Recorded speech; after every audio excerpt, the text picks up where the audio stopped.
네, 참 모피아가 세상의 중심이네요. 예. 재난지원금 70% 주자. 100%가 아니라 70% 주자. 이게 작년 총선 때도 이 얘기가 나왔던 거 아닙니까? 이해찬 대표는 그걸 돌파했고요. 송영길 대표는 어떨까요? 종부세 완화 이런 결정을 내리는 송영길 대표에게 기대할 게 있나 싶기도 한데 말이죠. 자, 최백은 교수님. 네, 안녕하세요, 이사장님. 아유, 참 암담한 소식만 있습니다. 예. 네. 종부세 완화 문제. 결국에는 교수님이 안 된다라고 했는데 안 된다는 방향으로 갔습니다. 네, 이거 뭐 예고된 건데요. 네. 예고된 건데 사실은 이 부동산 정책에 사실 그 모피아들의 기술이 들어갔다는 얘기는 제가 오래전부터 얘기를 했습니다. 글쎄 말이에요. 예. 예, 얘기했고 그래서 그거를 이제 결국은 부동산 정책에 대한 국민들의 불신이 어쨌든 간에 폭발하게 만들었고 그리고 그걸로 선거 참패까지 이어지게 되고요. 네. 그리고 이제 그거를 이제 핑계 삼아 가지고 모피아들이 원하는 방향으로 다시 이제 재구성하는 거죠. 네. 이건 항상 이거 반복되는 시나리오입니다. 개혁 정권에서 과거 노무현 정부에서 마찬가지고요. 이건 반복되는 시나리오고 모피아들이 그러니까 이러한 작업이 들어가는 것에 대해서 정치권들이 그러니까 이것을 제대로 중심을 못 잡아주는 게 이제 문제인 건데요. 네. 문제인 건데 뭐 사실 그 최근에 어쨌든 간에 이 종부세 납부 대상 축소하고 그다음에 이제 양도세 이제 어쨌든 간에 이것도 완화도 부가기준도 완화라든가 그다음에 임대사업자 이제 어쨌든 간에 이 세제 혜택 폐지 이것도 이제 사실상 유예 이렇게 지금 이런 상황으로 지금 되는 것들이요. 네. 홍남기가 만든 사실 그 부동산 정책을 다 엎어버리는 거예요. 자기 스스로 그러니까요. 네. 근데 이게 뭐냐면은 그 얘기는 결국 뭐냐면은 선거 끝나고 나서 홍남기 부총리가 이거를 그러니까 다시 재검토하겠다는 얘기를 계속 발언을 해왔어요. 해왔는 건 뭐냐면은 작년에 자기들이 발표한 것에 대해서 원치 않았다는 것을 고백하는 거죠. 네. 예. 그리고 그런 식으로 결국은 이제 어쨌든 간에 유도를 한 것이고. 네. 한 것이고 제가도 누차 얘기했지만은 송영길 체제는 기본적으로 국힘당과 경제관에 있어서는 차이가 없어요. 그러니까 민주당이에요. 네. 제가 이제 4.15 총선을 경험하면서 봤지만 민주당 국회의원들 중에 네. 상당수가 재벌에 포획당한 사람들이 많습니다. 아휴.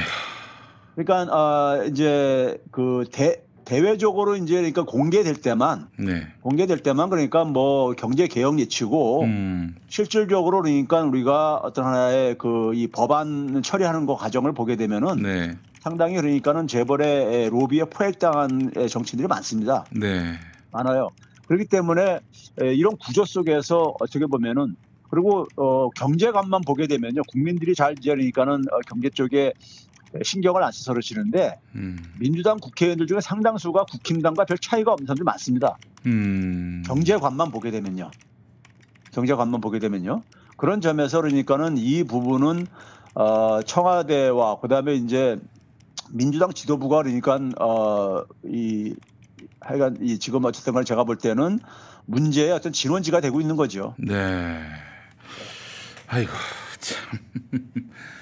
안타깝습니다. 이거 어떻게 다음에 공천할 때는요 좀 이거 재벌에 포획되지 않은 사람을 좀 걸러내서 그런 사람한테 공천을 줬으면 좋겠어요. 제가 이번에 굉장히 비겁하다고 생각하는 게요. 네. 이게 결국은 어쨌든 간에 무기명 투표로 했잖아요. 왜 무기명 투표를 합니까? 네? 무기명 투표라는 건 인사에 관한 것만 해야지. 그게 이제 그게 두려운 거예요. 비난받을까 봐. 아이고 예. 참. 그걸 알면서 그러니까 그런 자기들이 그러니까는 신분을 노출하지 않을 때는 이렇게 소위 말해서 네. 그 반개혁적인 행태들을 보입니다. 경제관에 있어서는요. 네. 그리고 이제 노출될 때는 그러니까 마지못해서 그냥 그러니까 하는 국회의원들이 많다 이겁니다. 예. 예, 이게 구조예요. 그래서 제가 생각할 때는 이 명단을 어쨌든 간에 다 우리가 파악을 해야 되고 이게 다음번 공천할 때는 네. 이걸 철저하게 이걸 가지고 적용을 해야 됩니다. 제가 볼 때는요. 그리고 국회에서 이렇게 하더라도 저는 마지막 좀 청와대에서 대통령이 좀 중심을 잡아줬으면 좋겠어요. 이게 대통령이 그러니까 지금 이게 종부세 이렇게 후퇴를 하게 되고 네. 양대에서 후퇴하게 되면은 그동안의 정부 정책이 도대체 뭘 하자고 했던 거냐 이거예요. 그렇죠. 네? 자기 얼굴 침 뱉기죠 뭘 결국은요. 맞아요. 네? 자기 얼굴 침 뱉는 겁니다. 자기들의 그동안 했던 것을 부정하는 거잖아요. 예, 맞아요. 부정하는 건데 그러면 이거를 그러니까 이런 것은 제가 볼 때 이 민주당이 사실 국민들한테 사실 어떻게 보면은 국민들을 뒤통수 치는 건데 이건 청와대가 저는 중심을 잡아줘야 된다고 생각합니다. 네, 알겠습니다. 굉장히 절제된 표현을 해주셨어요. 예. 그 재난지원금 설마 또 70%로 가진 않겠죠? 참 진짜 뭐 이것도 홍남기 부총리가 자기 직을 걸고 반대한다고 얘기할 때부터 사실 예고됐던 건데. 그러면 내보내야죠. 뭘 고민을 합니까? 아니 그 정책에 발맞추지 못할 경우에는 나가줘야지. 아니 이 정부가 뭐 홍남기 것도 아니고 말이죠. 그러니까 사실상 기재부의 나라라는 것을 다들 알고 있는 거예요. 알고 있으면서 그것을 그러니까 그냥 방치하고 있는 선출직 권력들의 어떤 하나의 무책임. 네. 이거는 사실 그러니까 선출직 권력들도 사실 책임을 져야 되는 거예요. 그렇죠. 자유롭지 못한 겁니다. 예, 맞습니다. 그러니까 뭐 외치만 잘하면 뭐예요. 그렇죠? 네. 정확하십니다. 예. 알겠습니다. 자, 일단 뭐 좀 지켜보도록 하겠습니다. 예. 또 민주당이 뭐 하여간 이렇게 홍남기한테 속절없이 끌려갈 거라는 상상은 하고 싶지 않습니다. 정말. 예. 자, 교수님 오늘 그 해주실 얘기가 수출 규제 후 2년이 지났는데 일본 경제와 또한 도쿄 올림픽 이거 한번 짚어봤으면 좋겠어요. 예. 어떻습니까? 일단 뭐 수출 규제 후 2년 동안 우리에게 그 해가 된 것이 있었는가? 보수 언론들이 얘기한 대로 없었습니다. 없었다. 없었고요. 예. 이건 제가 이제 오늘 이 주제를 잡은 건 이제 2년이 지나갔기 때문에 네네네. 한번 검토하는 것도 있겠고, 그다음에 지금 올림픽을 이제 코앞에 두고 있다 보니까는 네. 그 의미도 좀 평가를 할 필요가 있어서 제가 이제 끄집어낸 건데요. 네네네. 먼저 이제 제가 이제 최근에 그런 얘기를 많이 합니다. 잘못 낀 첫 단추에 그러니까는 그 비극. 이게 늪에 빠지게 되면은 비극적인 결과가 온다는 얘기를 제가 많이 하는데요. 그러니까 우리 지금 앞에서 얘기했던 재난지원금 지급 방식도 네. 이것도 사실은 이 선별 지원이라는 것이 민주당에 맞지가 않는 거예요. 네. 선별 지원이라는 것은 내용은 소위 말해서 부자들한테 부담을 줄여주겠다는 거예요. 네네네. 부자들한테 부담을 지원을 안 하겠다는 게 아니라 부담을 줄여주겠다는 겁니다. 네. 그러니까 이번에 그러니까 그 종부세 후퇴랑 똑같아요. 똑같은 겁니다. 그러니까 선별 지원한다는 얘기는 그만큼 재정 지출을 절약할 수 있는 것이고요. 네네. 재정 지출 절약하면은 결국은 뭐냐면은 재정이라는 게 어디서 나와요? 세금에서 나오는 거죠. 그럼요. 예. 세금 부담은 부자들이 많이 내는 거고요. 그걸 줄여주겠다는 거예요. 네. 그걸 줄여주겠다는 겁니다. 네. 그리고 70%를 제가 지금까지 계속해서 선별 얘기했지만 선별을 성공한 적이 없어요. 지난 1년 동안이요. 선별이 더 낫다라는 건 정말 오래된 거짓말 아닙니까? 아니, 통계 수치가 하위 20%가 예. 제일 적게 지원을 받았어요. 자영업자들 보게 되면요. 네. 하위 20% 자영업자가요. 예. 그게 무슨 선별이에요? 상위 20%, 상위 40%가 가장 많이 지원을 받았고요. 이게 무슨 선별이냐고요. 그렇죠? 말로만 그냥 번들어하게 어려운 사람 더 두텁게 지원하고 부자한테 지원하는 건 부자한테 무슨 이게 지원이 공짜 지원입니까? 돈 걷어서 지원해 주는 건데. 세금 걷어서 지원하는 건데 세금은 부자가 더 많이 내는데 그렇죠? 그런 점에서 이거는 부자들 줄여주겠다는 겁니다. 그러니까 예를 들어서 이걸 전략해가지고 국가빚 갖겠다는 거 아니에요 지금요? 홍남기 얘기는요. 네. 예? 국가빚 갖게 되면은 세금을 더 걷을 필요가 없는 거잖아요. 네. 증세도 할 필요. 그럼 그게 결국 고스란히 부자한테 혜택이 들어가는 거죠, 뭘. 그거 싫은 거예요. 네. 그래서 이거는 그러니까 말장난들 하는 것이고요. 제가 오늘 이제 일본 얘기하는 것도 우리가 이 선별 지원을 하면서 지난해 4.15 총선 끝나고 나서 4.15 총선을 그러니까 사실 촛불 시민들의 힘으로 이게 만들어낸 결과란 말이에요. 네. 근데 그 이후에 4.15 총선 이후에 민주당 네. 지도부가 그러니까는 이 첫 단추 잘못 낀 것의 출발점이 바로 이 선별 지원이었던 거예요. 네. 선별 지원입니다. 그때부터 계속 꼬였죠. 꼬여가고 특정 후보를 그러니까 견제하기 위해서 계속해서 이게 꼬여갔고 민주당의 정통성에도 맞지 않는 짓을 하면서 국민들한테 반감만 불러일으켰고 결국은 정책적으로도 실패했다는 것이 수치가 증명을 해주는데 글쎄 말이에요. 데이터가 제가 증명해 방송에서 줍니다. 여러 번 얘기했습니다. 제가 제시하는 수치에 반박을 할 수 있으면 좀 반박 좀 해달라고. 반박을 못할 거면은 네. 제발 좀 그 똥꼬집 좀 피우지 말라고 좀 제발 좀. 네? 그거 똥꼬집 피운다는 얘기는 뭐냐면 이겁니다. 기재부들은 뭐냐면 재정은 우리 거야. 네? 재정에 대한 권한은 이거 왜 그러냐면요. 예. 기본적으로 기본소득과 그러니까 지역화폐 이 도입 이 의미하는 게 기재부의 재정 독점권을 그러니까는 네. 약화시키는 걸 용납하지 않겠다는 거예요. 핵심은 이겁니다. 네. 우리가 검찰 출신, 검사 출신 국회의원들이 검찰 개혁을 방해하시는 분들 있잖아요. 네네네. 네? 그러니까 그분들이 물러나서도 그러니까는 검찰 조직의 어떤 이익을 반영하듯이 마찬가지입니다. 김진표 이 특위위원장이 그 양반이 그러니까는 물러나서도 그러니까 모피아의 이익을 그대로 하는 거예요. 네?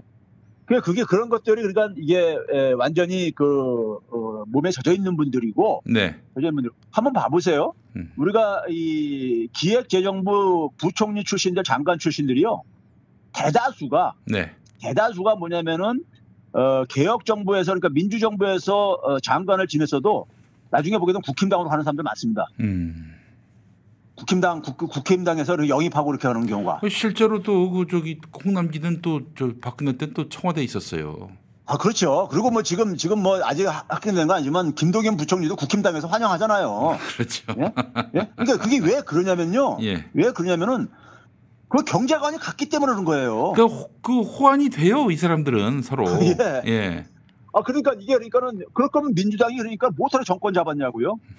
경제 문제만큼 그러니까는 일반 민생에 중요한 게 어디 있는데. 예? 국힘당과 경제관에서 차이가 없을 거면은 뭐하러 그러니까 정권 잡냐고요. 네. 그렇죠. 네. 자, 그런 점에서 그러니까는 이 모피아 문제를 돌파하지 못하면은 민주당은요. 네. 민주당은 계속 국민들한테 실망을 줄 수밖에 없고 지금의 양극화라든가 이런 것을 그러니까 이 해결할 수가 없습니다. 예. 그들 능력으로는요. 예.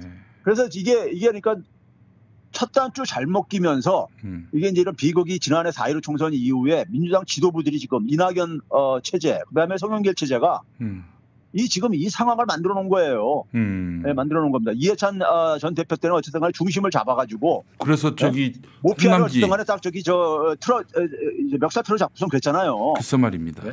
예. 선출 권력이 그 정도는 해야죠. 선출 권력이라면요. 네. 선출 권력이 모피아에서 질질 끌려다니까 못하라 국회 나오고 못하라 그러니까 대통령 합니까? 저는요. 그래서 저는 이게 일본도 있잖아요. 예. 지금 오늘 일본 문제 얘기하려는 건데 예. 일본도 그러니까 이게 잘못 낀 첫 단추의 문제입니다. 그러니까 이게 지금 아베가 제가 이제 그런 얘기하거든. 잃어버린 20년이 만든 사생아다. 네. 그러니까 잃어버린 20년이라는 게 1991년부터 그러니까 11년까지 보게 되면은 일본의 소위 말해서 GDP가 그러니까는 91년 수준을 더 하회할 정도로 20년 후에요. 예. 그리고 2011년도에 후쿠시마 이제 원자로 사태도 터졌었잖아요.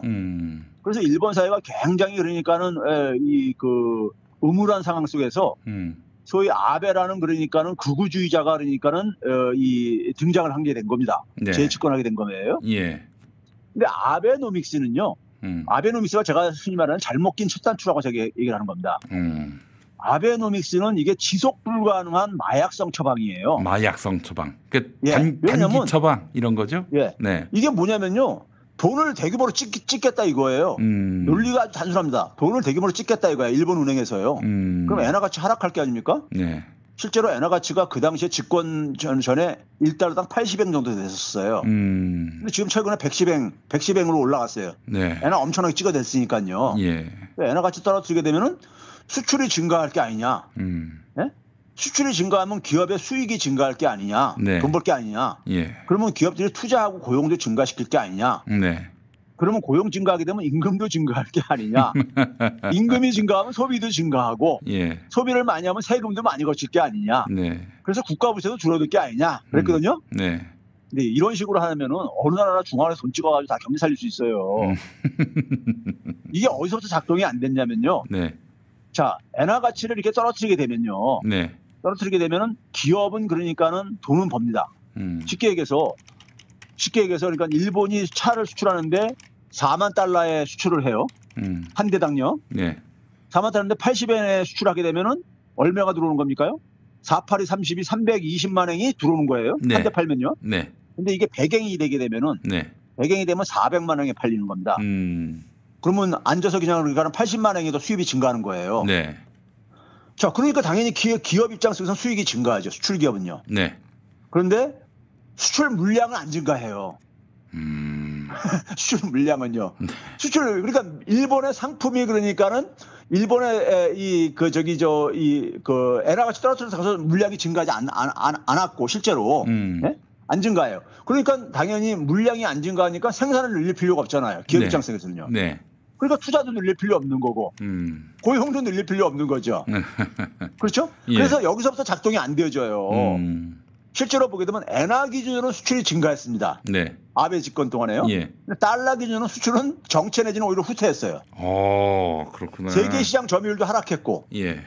그래서 이게 그 아베노믹스가 아베 정권이 출발할 때 파이낸셜 타임스에서 영국의 파이낸셜 타임스가 아주 전곡을 찌릅니다. 제가 저랑 그때 똑같은 얘기를 했는데 예. 일본의 문제는 뭐냐면 일본 경제의 문제는 엔화 가치의 강세가 문제나 화폐 가치가 강세에서 생기는 문제가 아니라 예. 일본 상품의 경쟁력의 문제다.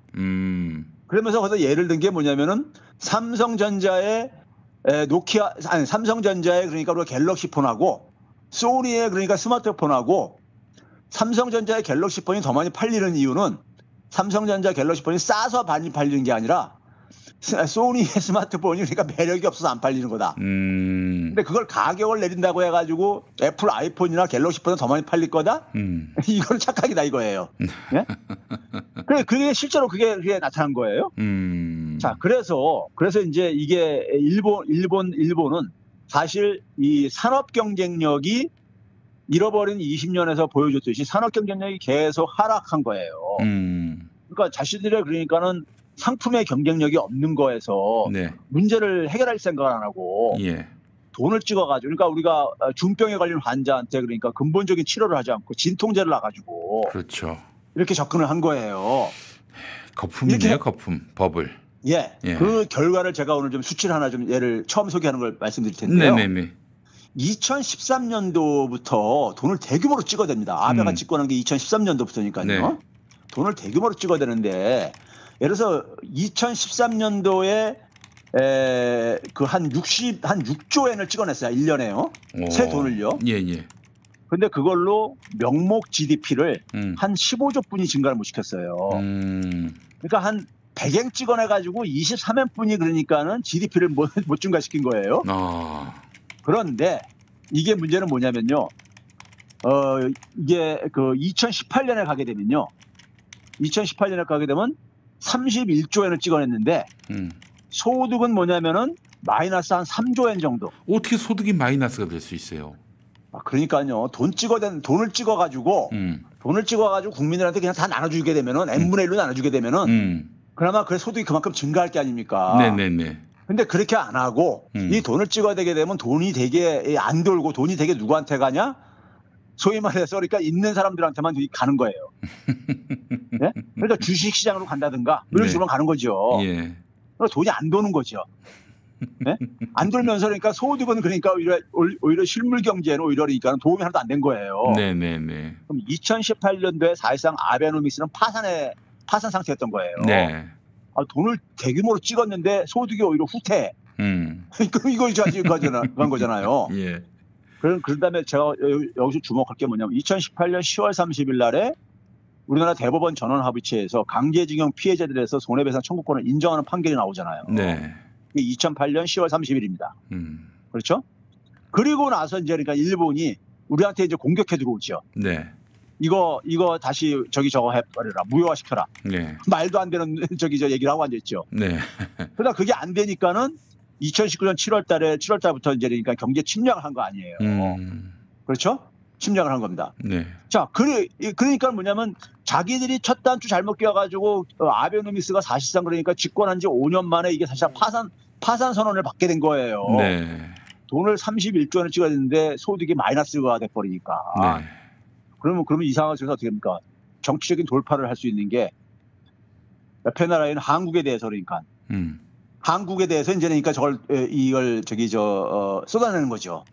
뭐 혐한 감정이라든가 한국에 대해서 어쨌든 간에 이것을 눈길을 돌리게 하는 거죠. 네. 그렇죠? 그래가지고 이것을 불장난을 일으킨 거예요. 예? 그게 이제 첫 번째 단추를 잘못 꼈을 때 그걸 좀 제대로 정상화시켜야 되는데 정상화시키기는커녕 그걸 그러니까 두 번째 단추도 계속해서 그러니까는 엇갈리게 찍는 이제 이 현상이 생긴 거예요. 그래서 사실상 지금 우리가 2020년부터 보게 되면요, 일본 은행이 142조 원을 찍어냈습니다. 코로나 상황에서요. 그런데 소득은 마이너스 12조 엔. 예. 그러니까 아베노믹스는 사실상 파산한 거예요. 네. 이렇게 돈 찍어내면서 돈을 대규모로 찍어냈는데 소득은 줄어드니까는 일본 은행이 올해부터요. 네. 올해부터 뭐냐면은 돈 찍어내가지고 그동안에 막 주가도 사들이고 그랬어요. 주식도 사들였어요. 네네네. 주가 부양도 그걸로 그렇게 막 했어요. 예. 근데 이것도 더 이상 이제 할 수가 없다. 너무 많이 찍어내가지고 그동안에요. 예? 그래서 여러분들 일본의 니케이 지수를 보게 되면요. 일본 은행의 주식 매입 규모가요. 올해 일본의 니케이 지수가 정점을 찍은 게 2월 14일이었습니다. 네네. 2월 16일인가 그랬었는데 그때부터 해서 6월 18일 지난주 금요일까지 보게 되면요. 니케이 지수가 한 마이너스 5%로 떨어졌어요. 이게 왜 그러냐면은 같은 기간, 지난해 1년 전 같은 기간에 비해 가지고 이 일본 은행이 돈을 찍어가지고 주식을 매입하는 규모가요. 작년 규모의 13% 수준으로 줄어들었어요. 이걸 이제 더 이상 돈 찍어내서 하는 게 이게 너무 위험하다 해가지고. 네네네. 그러니까 니케이 지수가 이렇게 폭락을 한 거예요. 이 같은 기간에 코스피는 한 3.3%가 올랐는데. 네네네. 그러니까 일본이 그동안에 그러니까 뭐냐면 이 진통제를 가지고 돈 찍어가지고 지탱하던 게. 네. 다 이게 지금 이제 더 이상 지탱이 안 되는 상황에 지금 이제 몰리고 있는 거예요. 몰리고 있는 상황인 거죠. 그럼 이 상황에서 그러니까는 실질적으로도 이제 보게 되면은 우리가 그 일본이 침략을 해가지고 우리한테 그러니까는 결과가 어떠냐 보게 되면요. 네. 그 일본의 수입 비중이 그러니까 우리가 전체 수입에서 일본의 수입 비중이 10% 밑으로 떨어졌어요. 네. 일본이 그러니까 우리한테 물건 안 팔겠다고 하니까 우리는 그러니까 일본에 대한 자립화를 추진하면서 네. 한 결과로 전체 수입에서 일본의 수입 비중이 차지하는 게 10% 밑으로 떨어졌어요. 처음으로요. 네? 그러니까 자기들만 그러니까 오히려 발등에 저걸 찍은 거죠. 그리고 특히 소재 부품 같은 경우가 이제 우리가 공격받던 거잖아요. 이것도 수입 의존이 축소가 됐고, 네? 축소가 됐고요. 네. 그리고 결과적으로 그러다 보니까 일본이 경제 침략을 한 이후부터 성장률이 계속 마이너스 행진 지금 지속되고 있습니다. 네. 마이너스 행진이요. 그러니까 한국과의 격차도 갈수록 축소가 돼 가고 있고요. 빠르게요. 그러니까요. 네네네. 예? 그러니까 그 박근혜 정권만 때만 하더라도 한국 대 일본의 격차가 성장률이 한 8.5%포인트였었는데 문재인 정권 들어가지고 22%포인트까지 이게 확대가 되죠. 그러니까 한국보다 그러니까 굉장히 이제 성장률이 뒤처지게 되는 거죠. 네. 그렇죠? 그 결과 소위 말해서 우리가 구매력으로 고려한 그러니까 이 1인당 국민소득도 2017년도부터 우리나라가 이제 그러니까 앞서기 시작했거든요. 예, 예. 근데 그 당시에 한 117달러 정도 앞섰었어요. 근데 지난해는 뭐냐면 한 500달러로 이게 더 격차가 커졌어요. 네. 그러니까 일본이 자기 발등을 찍은 거죠. 자기 발등을 찍은 건데 이게 뭐냐면 첫 단추 잘못 끼워가지고 잘못 낀 것을 자기들 문제를 그러니까 해결할 생각 안 하고 그것을 한국에다가 돌리면서 자기 경제에 그러니까는 자해 행위를 한 거죠. 자해 행위를 한 것이고 그 결과로 한일 관계가 굉장히 파탄이 나다 보니까는 이 그 방역 문제에서도 그러니까 한국의 어떤 하나의 이런 그 이 도움이라든가 이런 그 지원을 계속 거부를 했고 그 결과가 지금 그러니까는 올림픽을 그러니까는 1년 연기하고 지금 그러니까는 올림픽을 안 치를 수도 없는 이런 막다른 골목에. 그렇죠. 예. 그러니까 우리가 일본이 아베 정권이 올림픽을 그 유치한 이유가요. 흔히 64년도 동경 올림픽을 많이 우리가 비교 대비를 하는데 네네네. 64년도만 하더라도 일본이 말 그대로 일본식으로 표현할 때 우길승천할 때였었어요. 그때 뭐냐면은 일본이 65년도에 처음으로 선진국가 중에서 미국에 대해서 무역 흑자 국가로 바뀔 때입니다. 네. 성장률이 2자릿수로 막 성장할 때였었어요. 그러니까 그때는 일본이 그러니까 막 이렇게 산업화해서 막 이 도약을 하면서 올림픽이라는 걸 하다 보니까는 국민들을 그러니까 단합시키는데 굉장히 도움이 됐죠. 도움이 됐는데 그 결과가 이제 그러니까는 그 이후에 일본이 계속 고속 성장하는데 도움이 됐는데 지금 상황에서는 그러니까는 국민들이 그러니까 여기에 그러니까 굉장히 부담감을 느끼고 있고 그랬을 때 올림픽이 오히려 그러니까는 단합을 가져오기보다는 오히려 분열을 시키는 일본 사회를요. 네네네. 그러니까 완전히 그 목적하고는 완전히 그러니까 정반대의 결과가 진행되는 거죠. 예. 그게 이제 그러니까 제가 얘기하는 그러니까 이 잘못 낀 첫 단추가 늪에 지금 빠져들어가고 있는 겁니다. 늪에 빠져들어가고 있는 것이고 예. 이 올림픽을 치르게 되면 지금 일본 정부조차도 어떤 상황이 초래할지 지금 그러니까는 아무도 모른다 이런 얘기가 하고 되는 거잖아요. 지금요. 네네네. 예. 그러니까 완전히 도박에 운에 맡기고 지금 이거 치르겠다고 하는 거 아닙니까? 네. 예. 그러니까 국가 경영이라는 것을 이렇게 불확실성에다가 내몰게 되면요. 예. 내몰게 되게 되면 경제는 기본적으로 심리라는 말도 있잖아요. 예. 경제가 그러니까는 좋아질 수가 없죠. 하반기도요. 이렇게 되게 되면요. 네. 그런 점에서 일본이 하는 짓을 보게 되면은 제가 볼 때는요. 이 민주당 지도부가 그러니까는 이 잘못 낀 첫 단추에서 그러니까 벗어나지 못해가지고 이거 정상화시키지 못해서 계속 늪에 빠져들어가는 것처럼 네. 그런 게 완전히 이 대비가 된다 이겁니다. 일본의 길을 따라가면 안 되죠, 진짜. 예. 네. 그래서 제가 가는 게 청와대가 좀 중심을 잡아줬으면 좋겠어요. 네. 중심을 잡아주고 결국은 홍남기를 송영길 체제가 그러니까는 잡아주지 않는다면은 저는 송영길 체제는 사실상 파산 선고를 받을 수밖에 없다고 저는 봅니다. 예, 여러 가지로 지금 위험 신호가 뜨고 있어요. 지금 송영길 체제가. 아니 오늘 사실 6월 21일이면요 대선 그 경선 후보 등록을 받는 날인데 등록은커녕 지금 뭐 언제 경선할지 이걸 두고도 이제 합의가 안 돼가지고 여기까지 왔는데 저는 고도의 작전이 아닌가. 경선 연기를 논란 때문에 차일피일 미루다가 끝내 경선 연기를 이렇게 그 관철하려는 게 아닌가 하는 그런 생각이 드는데 그런 꼼수라면 정말 송영길 씨는 정치 토하면 안 되죠. 예. 아니 이거 제가 일본하고 지금 얘기했지만 민주당이 지금 자해 행위를 하는 거잖아요. 자해 행위입니다, 정말. 예. 아니 이거를 솔직히 말해서 그 이해관계자들 빼놓고 나머지 국민들이 이걸 어떻게 바라보겠냐고요. 네네네. 제가 페북에다 SNS에도 올렸지만은 아이들을 보기 부끄러워요. 네. 아이들이 이걸 저는 이게 반교육적이기 때문에 여기에 대해서 제가 이제 그러니까 비판을 한 겁니다. 왜 그러냐면은 어른들이 보여주는 행태가 이게 뭐냐고요. 더군다나 지금 제가 그 반대 진영에 있는 분들, 이낙연, 정세균, 저희 총리까지 지냈던 우리 사회에서는 어른에 해당되는 분들이잖아요. 네. 지도자라고 불리는 분들이고요. 네. 이런 분들이 자기 개인의 욕망을 위해서 정치적인 욕망을 위해 가지고 많은 그러니까는 이 아이들한테 영향을 미치는 부정적으로 영향을 미치는 것을 저는 이걸 용납할 수가 없어요. 그 아이들 제가 90대 초에 김영삼 정부 때 그 50 특별법을 만드는 거 갈 때 제가 그 당시 신참 교수였었는데 그때 제가 전면에 나서면서 당시에 언론하고 인터뷰를 하면서 그런 얘기했어요. 제가 이거 나서게 된 이유가 반교육적이기 때문이다.